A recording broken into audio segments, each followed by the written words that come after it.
ਉਹ ਜਦੋਂ ਵੀ ਗਾਣਾ ਚੱਲਦਾ ਹੈ ਨਾ ਉਹ ਵਾਲਾ ਜੁੱਤੀ ਕਸੂਰੀ ਪੈਰੀ ਨਾ ਪੂਰੀ ਜਿੰਨਾ ਰਾਵਾਂ ਦਾ ਮੈਂ ਸਾਰ ਨਾ ਜਾਣਾ ਉਨਾ ਹੀ ਰਾਹੀਂ ਮੈਨੂੰ ਚੱਲਣਾ ਪਿਆ। ਉਹ ਬੈਨੇ ਦੇ ਵਿੱਚ ਨਾ ਟਿੱਬੇ ਬਹੁਤ ਹੁੰਦੇ ਸੀ, ਰੇਤ ਬਹੁਤ ਹੁੰਦੀ ਸੀ, ਟਿੱਬੇ ਬਹੁਤ ਹੁੰਦੇ ਸੀ। ਮੈਨੂੰ ਉਹੀ ਸੀਨ ਯਾਦ ਆਉਂਦਾ, ਮਾਈਆ ਟੁਰਦਾ ਜਾਏ ਅਗੇਰੇ ਪਿਛਾ ਨਾ ਝਾਤੀ ਪਾਮ ਦਾ। 27 ਮਈ 1964 ਨੂੰ ਉਹਨਾਂ ਦੀ ਡੈਥ ਹੋਈ ਸੀ। ਉਦੋਂ ਸਾਡਾ ਐਨਾਡਿਲ ਗਰਾਊਂਡ ਸ਼ਿਮਲਾ ਦੇ ਵਿੱਚ ਕੈਂਪ ਲੱਗਿਆ ਹੋਇਆ ਸੀ ਐਥਲੈਟਿਕਸ ਦਾ। ਤੇ ਮਿਲਖਾ ਸਿੰਘ ਸੀ ਨਾ ਫਲਾਈਂਗ ਸਿੱਖ, ਉਹਨਾਂ ਦੀ ਵਾਈਫ ਨਿੰਮੀ ਕਹਿੰਦੇ ਸੀ ਉਦੋਂ, ਛੋਟਾ ਨਾਮ। ਤਾਂ ਉਹ ਸਾਡੇ ਨਾਲ ਉਸ ਵੇਲੇ ਉਹ ਵੀ ਐਜ਼ ਏ ਕੋਚ ਉਹ ਵੀ ਕੈਂਪ ਵਿੱਚ ਸਨ। ਤਾਂ ਸਾਨੂੰ ਉੱਥੇ ਪਤਾ ਲੱਗਿਆ ਸੀ, ਇੱਕ ਹੈਲੀਕਾਪਟਰ ਆਇਆ ਜਿੱਥੋਂ ਪਤਾ ਲੱਗਿਆ ਭਈ ਪੰਡਤ ਜੀ ਦੀ ਡੈਥ ਹੋ ਗਈ। ਮੇਰੀ ਜ਼ਿੰਦਗੀ ਦੇ ਅਸੂਲ ਕੁਝ ਬਣਾਏ ਹੋਏ ਸੀ ਸ਼ੁਰੂ ਤੋਂ। ਇੱਕ ਤਾਂ ਸਹੁਰੇ ਘਰ 'ਚ ਜਾ ਕੇ ਸਹੁਰਿਆਂ ਦੀ ਗੱਲ ਪੇਕੇ ਨਹੀਂ ਕਰਨੀ, ਪੇਕਿਆਂ ਦੀ ਗੱਲ ਸਹੁਰੇ ਨਹੀਂ ਕਰਨੀ। ਭੂਆ ਜੀ ਕਹਿੰਦੇ ਅਸੀਂ ਇਹਨੂੰ ਪਹਿਲੀ ਵਾਰ ਦੇਖਣ ਗਏ, ਇਹਨੇ ਸਾਡਾ ਕੂੜੇ ਨਾਲ ਝਾੜੂ ਨਾਲ ਸਵਾਗਤ ਕੀਤਾ। ਮੈਂ ਪ੍ਰਸ਼ਾਦ ਲੈਣ ਲੱਗੀ ਤੇ ਇਹਨਾਂ ਨੇ ਹੁਣ ਮੈਨੂੰ ਦੱਸਿਆ 53 ਸਾਲ ਬਾਅਦ ਮੈਂ ਦੇਖਿਆ ਕੋਈ ਕੁੜੀ ਦਾ ਰੰਗ ਤਾਂ ਠੀਕ ਹੈ, ਹੱਥ ਗੋਰੇ ਹੀ ਨੇ। ਤੇ ਮੈਂ ਸੋਚਿਆ ਲੈ ਸਾਰਾ ਵਿਆਹ ਲੰਘ ਗਿਆ ਤੇ ਇਹ ਭਾਈ ਹੁਣ ਆਇਆ। ਮੈਨੂੰ ਨਹੀਂ ਸੀ ਪਤਾ ਵੀ ਇਹ ਉਹ ਨੇ ਵੀ ਜਿਨ੍ਹਾਂ ਦੇ ਨਾਲ ਮੇਰਾ ਆਨੰਦ ਕਾਰਜ ਹੋਇਆ। 2-3 ਮਹੀਨਿਆਂ ਦੀ ਸੀ ਮੈਂ ਜਦੋਂ ਅਸੀਂ ਮੁਲਤਾਨ ਤੋਂ ਸਾਡਾ ਕਾਫਲਾ ਆ ਰਿਹਾ ਸੀ।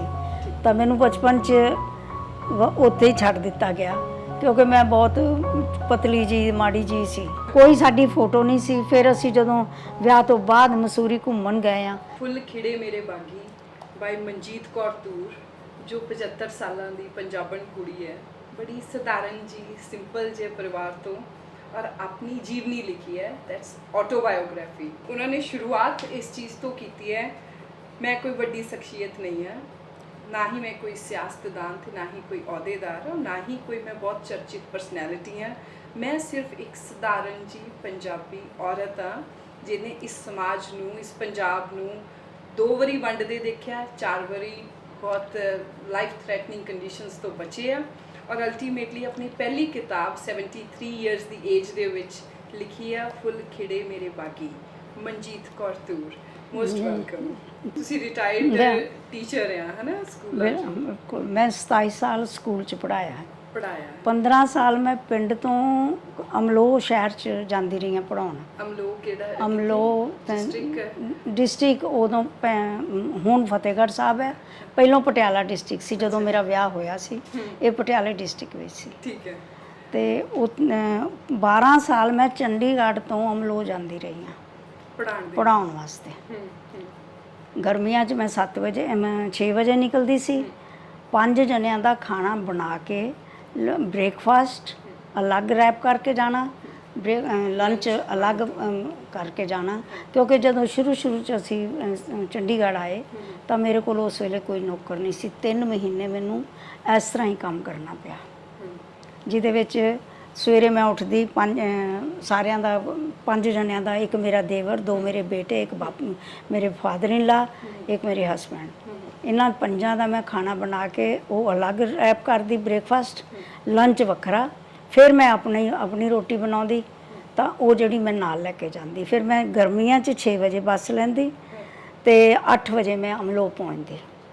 3 बसां बदलदी मैं रस्ते 'ਚ। सर्दियां 'ਚ मैं 7 वजे बस लैंदी ते फिर आके फिर सारा खाना बनाना। उस तो बाद जो भी तुसी इस किताब विच पढ़ोगे उत्थों तुहानूं पता लग जाएगा भी साडे घर च प्राहुणागिरी आउणा जाना लोकां दा किन्ना क ज़्यादा सी। बिकॉज़ अंकल एडवोकेट है, ਇਹਦੇ ਨਾਲ ਵੀ ਵਕੀਲੀ ਐਡਵੋਕੇਟ ਦੇ ਇਲਾਵਾ ਇਹ ਆਲ ਇੰਡੀਆ ਲਾਇਰਸ ਦੇ ਜਿਹੜੇ ਨੇ ਨਾ ਮੈਂਬਰ ਨੇ, ਸੈਕਟਰੀ ਨੇ, ਸ਼ੁਰੂ ਤੋਂ ਲੈ ਕੇ ਚੰਡੀਗੜ੍ਹ ਵੱਲੋਂ, ਹਾਈ ਕੋਰਟ ਵੱਲੋਂ।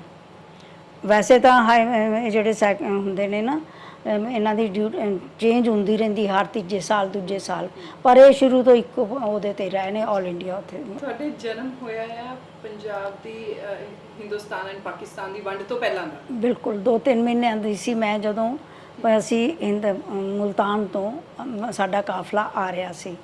ਤਾਂ ਮੈਨੂੰ ਬਚਪਨ 'ਚ ਉੱਥੇ ਹੀ ਛੱਡ ਦਿੱਤਾ ਗਿਆ ਕਿਉਂਕਿ ਮੈਂ ਬਹੁਤ ਪਤਲੀ ਜੀ ਮਾੜੀ ਜੀ ਸੀ। ਤਾਂ ਉਹਨਾਂ ਨੇ ਕਿਹਾ ਵੀ ਲੋਕ ਤਾਂ ਇੰਨੇ ਤੰਦਰੁਸਤ ਬੱਚਿਆਂ ਨੂੰ ਛੱਡੀ ਜਾ ਰਹੇ ਨੇ, ਅਸੀਂ ਕਿੱਥੇ ਬਿਮਾਰ ਕੁੜੀ ਨੂੰ ਚੁੱਕੀ ਜਾਵਾਂਗੇ, ਪਤਾ ਨਹੀਂ ਰਸਤੇ 'ਚ ਸਾਡੇ ਨਾਲ ਕੀ ਹੋਣਾ। ਪਰ ਮੇਰੇ ਮਦਰ ਨੇ ਉੱਥੇ ਛੱਡਤਾ। ਉਸ ਤੋਂ ਬਾਅਦ ਮੇਰੀ ਭੈਣ ਜਾ ਕੇ ਮੈਨੂੰ ਵਾਪਸ ਚੁੱਕ ਲਿਆਈ, ਕਹਿਣ ਲੱਗੀ ਜਿੱਥੇ ਮਰ ਜਾਏਗੀ ਛੱਡ ਦਾਂਗੇ, ਕੋਈ ਗੱਲ ਨਹੀਂ, ਜੀਂਦੇ ਜੀ ਤਾਂ ਨਾ ਛੱਡੀਏ। ਫਿਰ ਇੱਕ ਵਾਰੀ ਮੈਂ ਬਚਪਨ 'ਚ ਅਸੀਂ ਪਾਣੀਪਤ ਸੀ, ਮੈਂ ਕੋਠੇ ਤੋਂ ਡਿੱਗੀ, ਕੱਚੀਆਂ ਲਾਟਾਂ 'ਚ ਅਸੀਂ ਪਾਣੀਪਤ ਸੀ। ਫਿਰ ਮੈਂ ਕੋਠੇ ਤੋਂ ਡਿੱਗੀ, ਉਦੋਂ ਬਚਾਅ ਹੋ ਗਿਆ। ਇੱਕ ਵਾਰੀ ਅਸੀਂ ਸਾਰੇ ਸਟੂਡੈਂਟ ਜਦੋਂ ਬਚਪਨ 'ਚ ਪਹਿਲੀ ਦੂਜੀ ਕਲਾਸ 'ਚ ਹੀ ਪੜ੍ਹਦੇ ਸੀ, ਇਕੱਠੇ ਹੋ ਕੇ ਮਾਰਕੰਡਾ ਵੇਖਣ ਚਲੇ ਗਏ। ਮਾਰਕੰਡਾ ਇੱਕ ਦਰਿਆ ਦਾ ਨਾਂ ਹੈ, ਤਾਂ ਉਹ ਸ਼ਾਹਬਾਦ ਮਾਰਕੰਡਾ ਉਸੇ ਦਰਿਆ ਦੇ ਨਾਂ 'ਤੇ ਹੀ ਬਣਿਆ ਹੋਇਆ ਸ਼ਾਹਬਾਦ। ਤਾਂ ਅਸੀਂ ਉੱਥੇ ਵੀ, ਮੈਂ ਜਦੋਂ ਪਾਣੀ ਵੱਲ ਦੇਖ ਰਹੀ ਸੀ ਤਾਂ ਥੋੜ੍ਹੀ ਦੇਰ ਮੇਰੀ ਭੈਣ ਨੇ ਦੇਖਿਆ ਵੀ ਬੜੀ ਛੋਟੀ ਜਿਹੀ ਤਰੇੜ ਪਈ ਹੈ। ਤਾਂ 2 ਮਿੰਟਾਂ 'ਚ ਹੀ, 2 ਸਕਿੰਟਾਂ 'ਚ ਹੀ ਉਹ ਜਿਹੜੀ ਤਰੇੜ ਸੀ ਨਾ 2 ਉਂਗਲ ਜਿੱਡੀ ਚੌੜੀ ਹੋ ਗਈ। ਉਹਨੇ ਮੈਨੂੰ ਭੱਜ ਕੇ ਪਿੱਛੇ ਖਿੱਚ ਲਿਆ। ਜਿਉਂ ਹੀ ਮੈਨੂੰ ਉਹਨੇ ਖਿੱਚਿਆ ਤੇ ਸਾਰੀ ਮਿੱਟੀ ਵਿੱਚ ਡਿੱਗੀ, ਪਾਣੀ ਦੇ ਵਿੱਚ ਡਿੱਗੀ। ਉਹਨੂੰ ਕਹਿੰਦੇ ਹੁੰਦੇ ਸੀ ਢਿੱਗਾਂ ਡਿੱਗਣੀਆਂ, ਅੱਛਾ ਜੀ, ਪਾਣੀ ਦੇ ਵਿੱਚ ਚਲੇ ਜਾਣਾ। ਉਦੋਂ ਬਚਾਅ ਹੋਇਆ। ਤਾਈਓ ਲਿਖਿਆ 4-5 ਮੌਤਾਂ, ਹਾਂ, 4-5 ਜ਼ਿੰਦਗੀਆਂ, 4-5 ਇੱਕ ਨਾ ਮਰਨੀ ਪੰਜਾਬਣ। 4-5 ਜ਼ਿੰਦਗੀਆਂ ਦਾ ਮਤਲਬ ਇਹ ਹੈ ਵੀ ਮੇਰੀ 20 ਸਾਲ 'ਚ ਉਮਰ 'ਚ ਵਿਆਹ ਹੋ ਗਿਆ ਸੀ। 20 ਇਅਰਸ ਉਦੋਂ ਮੈਂ ਸਿਰਫ 12 ਜਮਾਤਾਂ ਹੀ ਕੀਤੀਆਂ ਸੀ। ਅੱਛਾ, ਤੁਸੀਂ ਬਾਕੀ ਦੀ ਪੜ੍ਹਾਈ ਵਿਆਹ ਤੋਂ ਬਾਅਦ ਕੀਤੀ ਹੈ? ਸਾਰੀ ਵਿਆਹ ਤੋਂ ਬਾਅਦ ਹੀ ਕੀਤੀ ਹੈ, ਕਿਉਂਕਿ ਮਾਈਗ੍ਰੇਸ਼ਨ ਦਾ ਰੂਲ ਹੀ ਨਹੀਂ ਸੀ ਹੈਗਾ। ਕੁਰੂਕਸ਼ੇਤਰ ਯੂਨੀਵਰਸਿਟੀ 'ਚ ਮੈਂ ਪਹਿਲੋਂ ਪੜ੍ਹਦੀ ਸੀ, ਪੰਜਾਬ 'ਚ ਮਾਈਗ੍ਰੇਸ਼ਨ ਹੋ ਨਹੀਂ ਸੀ ਸਕਦੀ। ਇਹ 77 'ਚ ਹੋਇਆ ਸੀ, ਰੂਲ ਬਣਿਆ ਸੀ। ਫਿਰ ਜਦੋਂ ਮਾਈਗ੍ਰੇਸ਼ਨ ਕਰਾਉਣ ਤੋਂ ਬਾਅਦ ਫਿਰ ਮੈਂ BA ਫਾਈਨਲ ਕੀਤੀ। ਫਿਰ ਮੈਂ MA ਵਾਸਤੇ ਸੋਚਿਆ। ਸਕੂਲ ਅਸੀਂ ਉਦੋਂ ਪਹਿਲੋਂ ਖੋਲ੍ਹ ਚੁੱਕੇ ਸੀ। ਫਿਰ ਮੇਰੇ ਨਾਲ ਦੀਆਂ B.Ed ਸੀ ਅਤੇ ਮੈਂ ਸੋਚਦੀ ਸੀ ਵੀ ਮੈਂ BA ਵੀ ਨਹੀਂ ਪੂਰੀ ਕੀਤੀ ਤਾਂ ਮੈਨੂੰ ਕੁਝ ਕਰ ਲੈਣਾ ਚਾਹੀਦਾ, ਘੱਟੋ ਘੱਟ MA ਹੀ ਕਰ ਲਾਂ। ਜਦੋਂ BA ਕਰ ਲਈ ਤਾਂ MA ਦਾ ਉੱਦਮ ਜਦੋਂ ਕਰਨ ਲੱਗੀ, ਮੈਂ ਸੋਚਿਆ ਵੀ ਮੈਂ B.Ed ਤਾਂ ਜਿਹੜੀ ਹੈ ਉਹ ਤਾਂ ਹਮੇਸ਼ਾ ਟ੍ਰੇਨਿੰਗ ਜਿਹੜੀ ਹੈ ਰੈਗੂਲਰ ਹੀ ਹੁੰਦੀ ਹੈ। ਪਰ ਮੇਰੀ ਕਿਸਮਤ ਨੂੰ ਜਿਹੜੀ ਰੋਹਤਕ ਯੂਨੀਵਰਸਿਟੀ ਸੀ ਉਹਨੇ B.Ed ਵੀ ਪ੍ਰਾਈਵੇਟ ਕਰ ਦਿੱਤੀ। ਫਿਰ ਮੈਂ ਪਹਿਲੋਂ MA ਕੀਤੀ ਪੋਲੀਟੀਕਲ ਸਾਇੰਸ ਦੀ, 84 'ਚ MA ਪਾਰਟ 1, 85 'ਚ MA ਪਾਰਟ 2, 80 'ਚ ਸੋਸ਼ੀਓਲੋਜੀ ਦਾ ਦਿੱਤਾ ਸੀ, ਐਡੀਸ਼ਨਲ ਕੀਤਾ ਸੀ, ਕਿਉਂਕਿ ਮੈਂ ਸੋਚਦੀ ਸੀ ਮੈਂ ਇਹਦੇ 'ਚ MA ਕਰਾਂ। ਅੱਛਾ ਜੀ, ਉਦੋਂ MA ਪਰ ਜਦੋਂ ਮੈਂ MA ਵਾਸਤੇ ਦਾਖਲਾ ਲੈਣ ਗਈ ਤਾਂ ਉਹ ਕੋਈ ਰੈਗੂਲਰ ਹੈ ਨਹੀਂ ਸੀ ਸੋਸ਼ੀਓਲੋਜੀ ਦੀ। ਫਿਰ ਮੈਨੂੰ ਪੋਲੀਟੀਕਲ ਸਾਇੰਸ ਦੀ ਉਹ ਕਰਨੀ ਪਈ। ਉਸ ਤੋਂ ਬਾਅਦ 90 'ਚ ਮੈਂ B.Ed ਕੀਤੀ ਰੋਹਤਕ ਯੂਨੀਵਰਸਿਟੀ ਤੋਂ। ਅੱਛਾ, ਪੜ੍ਹਾਈ ਪੂਰੀ ਕੀਤੀ। ਉਦੋਂ ਬੱਚੇ ਸੀਗੇ ਤੁਹਾਡੇ ਕੋਲ? ਬੱਚੇ ਮੇਰੇ ਤਿੰਨੋਂ ਹੋ ਚੁੱਕੇ ਸੀ। 76 ਵਿੱਚ ਮੇਰਾ ਵਿਆਹ ਹੋਇਆ, 78 ਵਿੱਚ ਮੇਰੀ ਬੇਟੀ ਹੋਈ ਹੈ, 79 ਵਿੱਚ ਮੇਰਾ ਬੇਟਾ ਵੱਡਾ ਹੋਇਆ ਅਤੇ 74 'ਚ ਫਿਰ ਮੇਰੀ ਉਹ ਹੋਈ ਛੋਟਾ ਬੇਟਾ ਹੋਇਆ। ਤਿੰਨੋਂ ਬੱਚੇ ਸੀ ਜਦੋਂ ਮੈਂ ਸਾਰੀ ਪੜ੍ਹਾਈ ਕੀਤੀ ਤੇ ਜਦ ਮੈਂ ਸਾਰਾ ਕੀਤਾ। ਇੰਨਾ ਮਤਲਬ ਜਦੋਂ 1976 ਵਾਲਾ ਜਿਹੜਾ ਦੌਰ ਸੀ, ਇੱਕ ਤਰ੍ਹਾਂ ਨਾਲ ਪੁਰਾਣਾ ਪੰਜਾਬ ਹੀ ਸੀਗਾ ਉਹ। ਬਿਲਕੁਲ। ਉਦੋਂ ਇਦਾਂ ਦਾ ਮਾਹੌਲ ਸੀਗਾ ਪਿੰਡਾਂ 'ਚ ਵੀ, ਜਾਂ ਤੁਹਾਨੂੰ ਕੀ ਸਪੋਰਟ ਮਿਲੀ ਕਿ ਤੁਸੀਂ ਕਿਹਾ ਮੈਂ ਹੁਣ ਬੱਚੇ 3 ਹੋਣ ਤੋਂ ਬਾਅਦ ਵੀ ਮੈਂ ਪੜ੍ਹਾਈ ਕਰਨੀ ਆ ਅੱਗੇ? ਮੇਰੇ ਮਨ 'ਚ ਸਿਰਫ ਇਹ ਹੀ ਸੀ ਵੀ ਮੇਰੇ ਨਾਲ ਦੀਆਂ B.Ed ਨੇ ਤੇ ਮੈਂ ਤਾਂ ਕੁਛ ਵੀ ਨਹੀਂ, ਮੈਨੂੰ ਕੁਛ ਕਰ ਲੈਣਾ ਚਾਹੀਦਾ। ਪਰ ਮੈਂ ਆਪਣੇ ਬੱਚਿਆਂ ਦੇ ਨਾਲ, ਘਰ ਦੇ ਕੰਮ ਦੇ ਨਾਲ, ਪਿੰਡਾਂ ਦਾ ਕੰਮ ਵੀ ਬਹੁਤ ਜ਼ਿਆਦਾ ਹੁੰਦਾ ਹੈ, ਕਿਉਂਕਿ ਸਰਵੈਂਟ ਬਿਲਕੁਲ ਨਹੀਂ ਮਿਲਦੇ ਪਿੰਡਾਂ 'ਚ, ਸਾਰਾ ਕੰਮ ਆਪ ਹੀ ਕਰਨਾ ਪੈਂਦਾ। ਮਧਾਣੀਆਂ ਵਾਲਾ ਜ਼ਮਾਨਾ ਸੀ ਵੈਸੇ। ਬਿਲਕੁਲ। ਵੈਸੇ ਮੇਰੇ ਮਦਰ ਇਨ ਲਾ ਅਤੇ ਮੇਰੀਆਂ ਨਾਨਾਣਾ ਮੇਰਾ ਬਹੁਤ ਮੈਨੂੰ ਸਪੋਰਟ ਕੀਤਾ, ਮੇਰੇ ਹਸਬੈਂਡ ਨੇ ਮੈਨੂੰ ਬਹੁਤ ਸਪੋਰਟ ਕੀਤਾ। How you got into this marriage, like it's by choice ਕਿ ਕਿੱਦਾਂ? ਨਹੀਂ, ਚੋਇਸ ਤਾਂ ਉਦੋਂ ਪਤਾ ਹੀ ਨਹੀਂ ਸੀ ਹੁੰਦਾ। ਮੈਨੂੰ ਤਾਂ 5 ਸਾਲਾਂ ਬਾਅਦ ਪਤਾ ਲੱਗਿਆ ਵੀ 3 ਸਾਲਾਂ ਬਾਅਦ ਤਾਂ ਮੈਨੂੰ ਇਹ ਹੀ ਪਤਾ ਲੱਗਾ ਵੀ ਮੇਰਾ ਮੰਗਣਾ ਹੋ ਚੁੱਕਿਆ। ਓਕੇ। ਹਾਂ, ਮੈਨੂੰ ਇਹਨਾਂ ਦੇ ਸਾਡੇ ਪਿੰਡ ਇੱਕ ਬਰਾਤ ਗਈ ਸੀ ਇਹਨਾਂ ਦੇ ਪਿੰਡ ਤੋਂ। ਉਹ ਬੱਚੇ ਸਾਰੇ ਮੇਰੇ ਦਿਓਰ ਵਗੈਰਾ ਚਾਚੇ ਤਾਇਆਂ ਦੇ ਪਹੁੰਚ ਗਏ, ਵੇਖ ਕੇ ਆਉਣਾ। ਉਦੋਂ ਜਾ ਕੇ 3 ਸਾਲਾਂ ਬਾਅਦ ਪਤਾ ਲੱਗਾ ਸੀ ਵੀ ਮੇਰਾ ਮੰਗਣਾ ਹੋ ਚੁੱਕਿਆ। ਮੈਨੂੰ ਇਹ ਪਤਾ ਹੀ ਨਹੀਂ ਸੀ ਵੀ ਮੇਰਾ ਮੰਗਣਾ ਹੋ ਚੁੱਕਿਆ। ਨਾ ਹੀ ਮੈਨੂੰ ਪਤਾ ਸੀ ਜਿਹੜੇ ਮੈਨੂੰ ਵੇਖਣ ਆਏ ਨੇ, ਮੇਰੇ ਮਦਰ ਇਨ ਲਾ ਅਤੇ ਮੇਰੀ ਭੂਆ ਸੱਸ, ਵੀ ਇਹ ਮੈਨੂੰ ਹੀ ਵੇਖਣ ਆਈਆਂ ਨੇ। ਮੈਂ ਤਾਂ ਸੋਚਿਆ ਭੈਣ ਜੀ ਦੀਆਂ ਰਿਸ਼ਤੇਦਾਰ ਨੇ, ਭੈਣ ਜੀ ਨੂੰ ਦੇਖਣ ਆਏ ਨੇ, ਤਾਂ ਭੈਣ ਜੀ ਦੇ ਘਰ ਮਿਲਣ ਆਏ ਨੇ। ਜਦੋਂ ਪਹਿਲੇ ਦਿਨ ਤਾਂ ਮੈਂ ਉਹਨਾਂ ਕੋਲੋਂ ਰੋਟੀਆਂ ਪਕਵਾਈਆਂ ਆਪਣੀ ਭੈਣ ਦੇ ਘਰ, ਆਪਣੀ ਭੂਆ ਸੱਸ ਕੋਲੋਂ ਤੰਦੂਰ ਤੇ ਦੂਜੇ ਦਿਨ ਉਹ ਸਾਡੇ ਘਰ ਆਏ ਜਦੋਂ, ਤੇ ਮੈਂ ਝਾੜੂ ਦੇ ਰਹੀ ਸੀ। ਝਾੜੂ ਦੇ ਕੇ ਜਦੋਂ ਕੂੜਾ ਬਿਲਕੁਲ ਦਰਵਾਜ਼ੇ 'ਚ ਪਹੁੰਚਿਆ ਤਾਂ ਉਹਨਾਂ ਵੀ ਸਾਡੇ ਦਰਵਾਜ਼ੇ ਦੇ ਅੱਗੇ ਆ ਗਏ। ਮੈਂ ਫਟਾਫਟ ਦਰਵਾਜ਼ੇ ਦੇ ਪਿੱਛੇ ਕੂੜਾ ਕਰਤਾ। ਤੇ ਉਹ ਜਦੋਂ ਮੇਰਾ ਵਿਆਹ ਹੋ ਗਿਆ, ਭੂਆ ਜੀ ਕਹਿੰਦੇ ਅਸੀਂ ਇਹਨੂੰ ਪਹਿਲੀ ਵਾਰ ਦੇਖਣ ਗਏ, ਇਹਨੇ ਸਾਡਾ ਕੂੜੇ ਨਾਲ ਝਾੜੂ ਨਾਲ ਸਵਾਗਤ ਕੀਤਾ। ਤੇ ਮੈਂ ਕਿਹਾ ਵੀ ਹੁਣ ਮੈਨੂੰ ਕੀ ਪਤਾ ਸੀ ਤੁਸੀਂ ਮੈਨੂੰ ਵੇਖਣ ਆਏ ਹੋ, ਪਰ ਮੈਂ ਤੁਹਾਡੇ ਪੈਰਾਂ ਤੇ ਤਾਂ ਨਹੀਂ ਨਾ ਪੈਣ ਦਿੱਤਾ, ਮੈਂ ਸਾਈਡ ਤੇ ਤਾਂ ਕਰ ਹੀ ਦਿੱਤਾ ਸੀ। So they have been very sportive ਸਾਰੀ ਜ਼ਿੰਦਗੀ ਤੁਹਾਡੇ ਨਾਲ। ਬਿਲਕੁਲ ਬਿਲਕੁਲ। ਬਹੁਤ ਵਧੀਆ ਫੈਮਿਲੀ। ਜਦੋਂ ਮੇਰੀ ਬਰਾਤ ਆਈ ਵਾਪਸ ਆਈ, ਜਦੋਂ ਸਾਡਾ ਆਨੰਦ ਕਾਰਜ ਹੋ ਗਿਆ, ਚਿੱਟੀ ਚਾਦਰ 'ਚ ਲਪੇਟੀ ਹੋਈ ਦਾ ਆਨੰਦ ਕਾਰਜ ਹੋ ਗਿਆ। ਅੱਛਾ, ਚਿੱਟੀ ਚਾਦਰ 'ਚ ਉਦੋਂ ਚਿੱਟੀ ਚਾਦਰ ਹੀ ਦਿੰਦੇ ਸੀ ਤੇ ਐਨ ਲਪੇਟ ਦਿੰਦੇ ਸੀ ਕੁੜੀਆਂ ਨੂੰ। ਕੁੰਡ ਕੱਢਣਾ ਭਾਈ। ਕੁੰਡ ਵੀ ਕੱਢਣਾ, ਈਵਨ ਹੱਥ ਵੀ ਨਹੀਂ ਸੀ ਦਿਸਦੇ ਹੁੰਦੇ। ਅੱਛਾ ਜੀ। ਜਦੋਂ ਮੈਂ ਪ੍ਰਸ਼ਾਦ ਲੈਣ ਲੱਗੀ ਤੇ ਇਹਨਾਂ ਨੇ ਹੁਣ ਮੈਨੂੰ ਦੱਸਿਆ 53 ਸਾਲ ਬਾਅਦ ਮੈਂ ਦੇਖਿਆ ਕੋਈ ਕੁੜੀ ਦਾ ਰੰਗ ਤਾਂ ਠੀਕ ਹੈ, ਹੱਥ ਗੋਰੇ ਹੀ ਨੇ। ਪਰ ਇਹ ਵੀ ਨਹੀਂ ਸੀ ਪਤਾ ਵੀ ਕਿਹੜੇ ਰੰਗ। 5 ਸਾਲ ਸਾਡਾ ਮੰਗਣਾ ਹੋਇਆ ਰਿਹਾ, ਅਸੀਂ ਇੱਕ ਦੂਜੇ ਨੂੰ ਦੇਖਿਆ ਨਹੀਂ। ਅੱਛਾ ਜੀ। ਬਿਲਕੁਲ ਵੀ। ਜਦੋਂ ਮੇਰਾ ਆਨੰਦ ਕਾਰਜ ਹੋ ਗਿਆ ਤੇ ਮੈਂ ਇਹ ਬਰਾਂਡੇ ਸਾਡੇ 'ਚ ਬੈਠੇ ਸੀ, ਮੈਨੂੰ ਮੇਰੇ ਬ੍ਰਦਰ ਨੇ ਤਾਏ ਜੀ ਦਾ ਬੇਟਾ ਅੰਦਰੋਂ ਲੈ ਕੇ ਆਏ ਤੇ ਮੈਨੂੰ ਕਹਿੰਦੇ ਚੱਲ ਨਿੱਕੀ ਕੇ। ਮੈਂ ਸੋਚਿਆ ਪਤਾ ਨਹੀਂ ਕਿੱਥੇ ਜਾਣਾ, ਮੈਂ ਚਲੀ ਬਾਹਰ ਆਈ ਤੇ ਮੈਂ ਸੋਚਿਆ ਲੈ ਸਾਰਾ ਵਿਆਹ ਲੰਘ ਗਿਆ ਤੇ ਇਹ ਭਾਈ ਹੁਣ ਆਇਆ। ਮੈਨੂੰ ਨਹੀਂ ਸੀ ਪਤਾ ਵੀ ਇਹ ਉਹ ਨੇ ਵੀ ਜਿਨ੍ਹਾਂ ਦੇ ਨਾਲ ਮੇਰਾ ਆਨੰਦ ਕਾਰਜ ਹੋਇਆ। ਤੇ ਉਹ ਤਾਂ ਹੀ ਇੰਨੀ ਦੇਰ ਮੈਂ ਗੱਲ ਸੋਚ ਹੀ ਰਹੀ ਸੀ ਮਨ 'ਚ, ਤਾਂ ਇੰਨੇ 'ਚ ਮੇਰੇ ਬ੍ਰਦਰ ਨੇ ਉੱਥੇ ਲਿਆ ਕੇ ਬਿਠਾਤਾ। ਉਹ ਰਸਮ ਜਦੋਂ ਇਹਨਾਂ ਦੀ ਸ਼ਗਨ ਦੇਣ ਦੀ ਪੂਰੀ ਹੋਈ ਤਾਂ ਮੇਰੇ ਭਰਾ ਨੇ ਲਿਜਾ ਕੇ ਕਾਰ 'ਚ ਬਿਠਾਤਾ। ਜਿਹੜੇ ਮੇਰੇ ਰੀਅਲ ਬ੍ਰਦਰ ਤੇ ਭੈਣਾਂ ਵਗੈਰਾ ਸੀ ਉਹ ਸਾਰੇ ਪਿੰਡ ਵਾਲਿਆਂ ਨੂੰ ਰੋਟੀ ਖਵਾ ਰਹੇ ਸੀ ਉਸ ਟਾਈਮ। ਉਹ ਦੌੜੇ ਆਏ ਜਦੋਂ ਕਾਰ 'ਚ ਦੇਖਿਆ ਵੀ ਉਹ ਤਾਂ ਕਾਰ 'ਚ ਵੀ ਬਿਠਾਤਾ, ਡੋਲੀ ਵੀ ਤੋਰਨ ਲੱਗ ਗਏ ਭਰਾ ਜੀ। ਉਹ ਸਾਰੇ ਦੌੜੇ ਆਏ। ਫਿਰ ਮੇਰਾ ਬ੍ਰਦਰ ਕਹਿੰਦੇ ਕਿਸੇ ਨੇ ਨਹੀਂ ਮਿਲਣਾ ਕੁੜੀ ਨੂੰ, ਜਿਵੇਂ ਹੱਸਦੇ ਹੱਸਦੇ ਵਿਆਹ ਹੋ ਗਿਆ ਨਾ ਇਵੇਂ ਹੀ ਠੀਕ ਹੈ, ਜਾਣ ਦਿਓ। ਮੈਂ ਆਰਾਮ ਨਾਲ ਨੰਗੇ ਮੂੰਹ ਬੈਠੀ, ਦੋਸਤ ਇਹਨਾਂ ਦੇ ਸਾਰੇ ਲੁਕੇ ਬੈਠੇ ਕਿ ਆਨੰਦ ਕਾਰਜ ਵੇਲੇ ਤਾਂ ਵੇਖਣ ਨਹੀਂ ਦਿੱਤੀ, ਹੁਣ ਅਸੀਂ ਤਾਂ ਰਾਵਾਂ 'ਚ ਵਿਛੜ ਜਾਣਾ ਤੇ ਹੁਣ ਪਤਾ ਨਹੀਂ ਡੋਲੀ ਵੇਲੇ ਵਿਖਾਉਣਗੇ ਕਿ ਨਹੀਂ। ਤਾਂ ਮੈਂ ਆਰਾਮ ਨਾਲ ਕਾਰ 'ਚ ਐਵੇਂ ਨੰਗੇ ਮੂੰਹ ਹੀ ਬੈਠੀ ਹੋਈ ਸੀ। ਇੰਨਾ ਸ਼ੁਕਰ ਹੈ ਸਿਰ ਤੇ ਚੁੰਨੀ ਹੈਗੀ ਸੀ। ਤੇ ਮੈਂ ਬੜੇ ਆਰਾਮ ਨਾਲ ਭੰਗੜਾ ਦੇਖਦੀ ਰਹੀ ਜੋ ਕੁਛ ਵਕੀਲ ਜਿਹੜੇ। ਫਿਰ ਰਿਅਲਾਈਜ਼ ਹੋ ਗਿਆ ਸੀ ਵੀ ਹਾਂ ਮੇਰਾ ਵਿਆਹ ਇਹਨਾਂ ਨਾਲ ਹੋਇਆ। ਹਾਂ ਫਿਰ ਤਾਂ ਪਤਾ ਲੱਗ ਗਿਆ ਨਾ। ਤੇ ਇਹ ਅਜੇ ਬਾਹਰ ਸੀ, ਮੈਂ ਕਾਰ 'ਚ ਸੀ। ਅੱਛਾ, ਮੈਨੂੰ ਅੱਜ ਕੱਲ ਤਾਂ ਇਕੱਠਿਆਂ ਨੂੰ ਬਿਠਾਉਂਦੇ ਆ ਨਾ ਨਾ, ਮੈਨੂੰ ਤਾਂ ਮੇਰੇ ਬ੍ਰਦਰ ਨੇ ਪਹਿਲਾਂ ਹੀ ਬਿਠਾਤਾ। ਅੱਛਾ। ਇਹ ਤਾਂ ਜੇ ਪਿੱਛੇ ਹੀ ਸੀ ਤੇ ਇੰਨੇ 'ਚ ਉਹ ਭੰਗੜਾ ਪਾਉਣ ਲੱਗ ਗਏ। ਮੈਂ ਆਰਾਮ ਨਾਲ ਦੇਖਦੀ ਰਹੀ। ਮੇਰੀ ਫਰੈਂਡ ਮੇਰੇ ਨਾਲ ਬੈਠੀ ਸੀ, ਉਹਨੇ ਸ਼ਾਹਬਾਦ ਉੱਤਰ ਜਾਣਾ ਸੀ। 5 ਕਿਲੋਮੀਟਰ ਸ਼ਾਹਬਾਦ ਹੈ ਸਾਡੇ ਪਿੰਡ ਤੋਂ। ਤੇ ਉਹ ਮੈਨੂੰ ਕਹਿੰਦੀ ਥੋੜਾ ਜਿਹਾ ਤਾਂ ਘੁੰਡ ਕੱਢ ਲੈ, ਥੱਲੇ ਤਾਂ ਅੱਖਾਂ ਕਰ ਲੈ।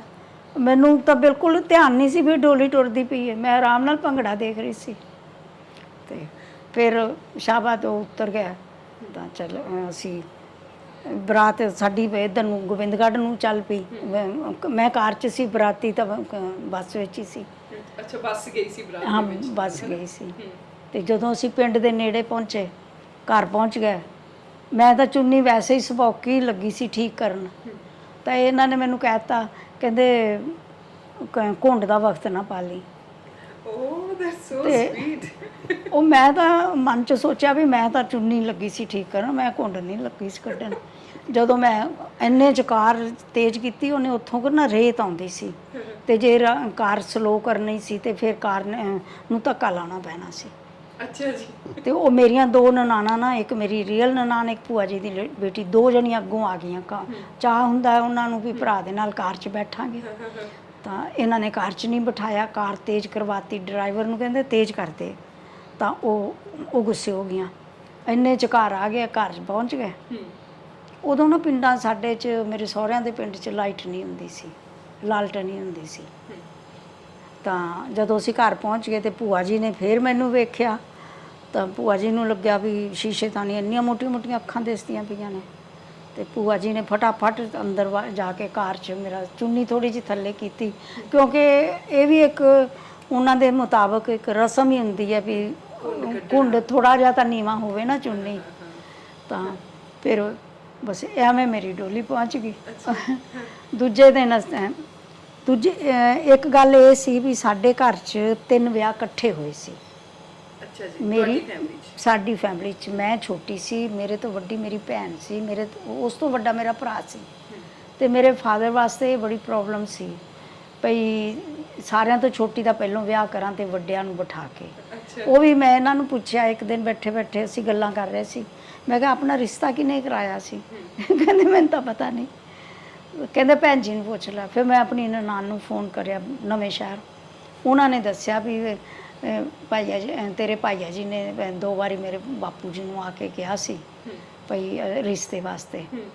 ਤੇ ਉਦੋਂ ਇਹ ਜਵਾਬ ਮਿਲਦਾ ਹੁੰਦਾ ਸੀ ਵੀ ਸਾਡਾ ਮੁੰਡਾ ਪੜ੍ਹ ਰਿਹਾ ਹੈ, ਉਹ ਕਹਿੰਦਾ ਵੀ ਮੈਂ ਜਦੋਂ ਪੈਰਾਂ ਤੇ ਖੜਾ ਹੋ ਜਾਵਾਂਗਾ ਉਦੋਂ ਹਾਂ ਕਰਾਂਗਾ ਰਿਸ਼ਤੇ ਨੂੰ। ਤੇ ਤੁਹਾਨੂੰ 53 ਸਾਲਾਂ ਬਾਅਦ ਕਿੱਦਾਂ ਯਾਦ ਆਇਆ ਵੀ ਮੈਂ ਪੁੱਛਾਂ ਮੇਰਾ ਰਿਸ਼ਤਾ ਕਿਹਨੇ ਕਰਵਾਇਆ ਸੀਗਾ? ਪਤਾ ਨਹੀਂ, ਕੁਦਰਤੀ ਅਸੀਂ ਘਰ 'ਚ ਬੈਠੇ ਗੱਲਾਂ ਕਰ ਰਹੇ ਸੀ ਅੱਛਾ।